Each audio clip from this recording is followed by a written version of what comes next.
If you guys recall, about a week or so ago, Anna Kasparian, one of the producers and hosts at TYT, one who I've honestly simped for a very long time, decided to start her cringe arc. You see, TYT, the Young Turks, is like one of, if not the only, like, big, relatively well-funded, despite still being grassroots funded mostly, like, media organizations that pushes left-wing politics. They aren't necessarily leftists, but they're further than they were further left than liberals, and that was pretty good. In a world where, like, the only progressive pundits that can get any, like, steam are ones who have, like, entirely grassroots funding where they're, like, scrounging by to make sure their YouTube videos, generate enough ad revenue to pay the rent each month, you know? Like, that's, like, most lefty figures that are pundits, while most right-wing pundits are literally living in 3-story mansions, right? It's because there's a lot more money in the right. This is just objectively true. There are a lot more right-wing pundits because there's a larger audience for their opinions to be validated, and there's just more money in it, right? Anna Kasparian recently decided to, like, tarnish the relatively good name of TYT by going on a meltdown over the term birthing person.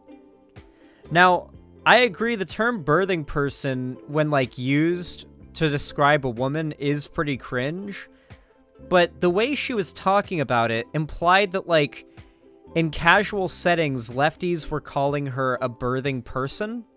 I don't really think that's likely, considering that's a term used in politics and medical settings, and even then, it was just weird to get so upset about. People respond to it saying, well, birthing person isn't usually used to refer to women. It's used to be more inclusive to people who have, like, who are in need of, like, rights that are typically, like, just advocated for as being women's rights, but, you know, also apply to non-women, like, you know, non-binary, assigned female at birth people needing, like, and trans men needing, like, access to abortions. Like, the law should be written to say birthing person instead of woman, because, you know, the right will use those loopholes to block certain people from getting access to those medical treatments, right? So it's important in medical terminology, and it's important in legal terminology, because you have to be very precise, and you have to be very careful with your wording. But just out of nowhere, for no reason, literally no prompting, just out of nowhere, in the peak of right-wing anti-trans hysteria, Anna Kasparian, who has gone on many rants that are contrary to this position and this mindset, starts ranting about how birthing person is offensive, and arguing with the most, like, well-reasoned arguments about how she's just arguing and she's shadowboxing. Like she just gets really mad about it. And she seemed to let it go for a week. I mean, obviously, Cenk came along to defend her, as he tends to do with all of his hosts, but it seemed like this was a fluke. It seemed like this is a fluke. I was worried, but it seemed like it was a fluke. And a week passed, maybe a little bit more. But then Anna Kasparian fucking tripled down!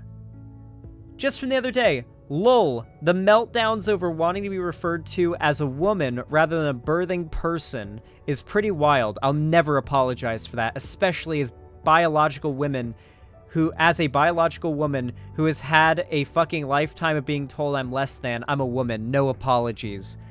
Like, either the TERF brainworms are really, like, affecting a lot of lefty feminists right now, because, like, the TERF rhetoric is just so prevalent and sexism is so bad that, like, cis feminists are just turning on trans people because they're just falling for it, or this is a deliberate push to appeal to a more right-wing audience. And honestly, I think it's the latter.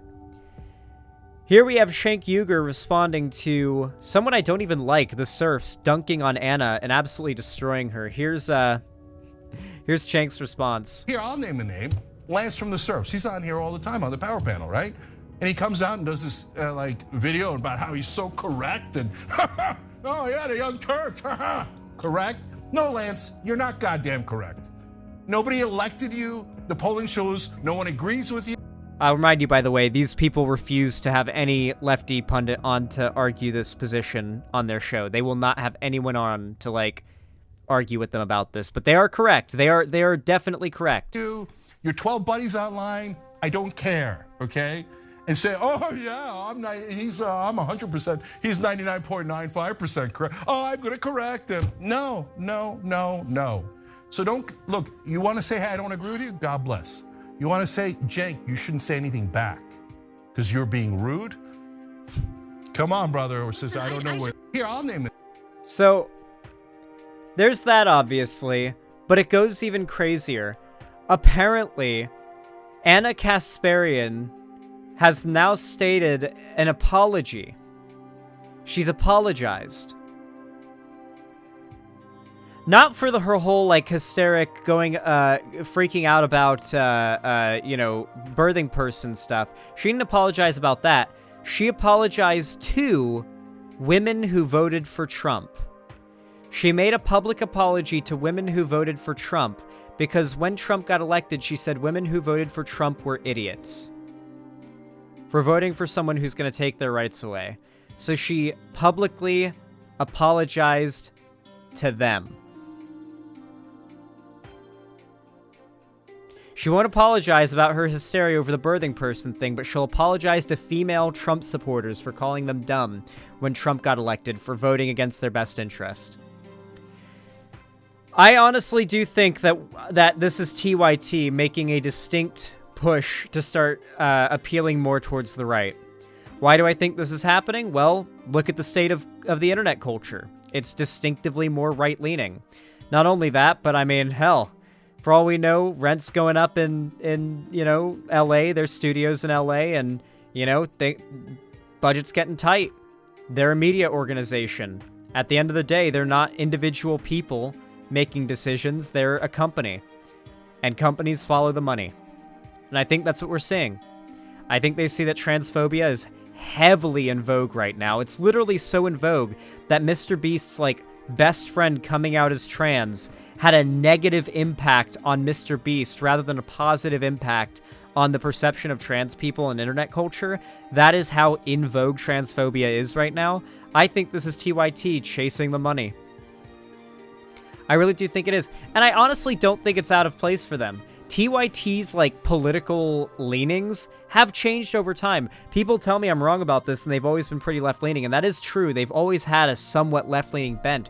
But, oh my god, they've definitely changed. They have definitely changed to follow what is acceptable. Can we find the Hassan Hiker Bro advice as a way to finish off this segment so you guys can get a little taste of, what old TYT was like? Oh, that's not... On this week's Social Guru, we cover an old classic warhorse, the let's get out of here rule. This one's been passed on for centuries and helped even the Vikings get laid. I actually lost my virginity with this rule, by the way, I'm not gonna lie.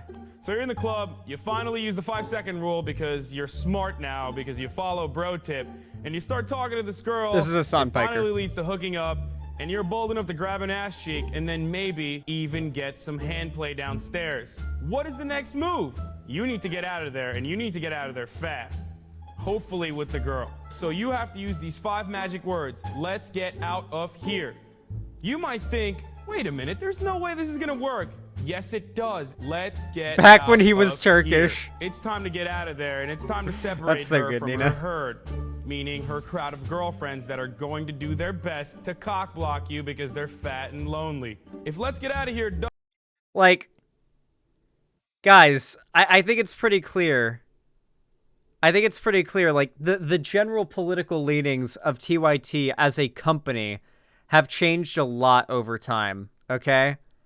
I think that I am staking my position is that we're seeing TYT, literally the only real, media group, media organization the left has, besides maybe, I guess, Sam Cedar's show. Sam Cedar's a pure boy. He'll always be good. Just basically following the money to the right. I guess Jimmy Dore and Dave Rubin were just ahead of the curve, They came out of TYT. It looks like TYT basically just produces mostly idiots. They did give us Jimmy Dore and Dave Rubin, so it's not like they're perfect. They certainly are not. And Michael Tracy. They also gave us Michael Tracy. Yeah, I'm not gonna lie. We need to have a full and total shutdown of TYT until we figure out what is going on.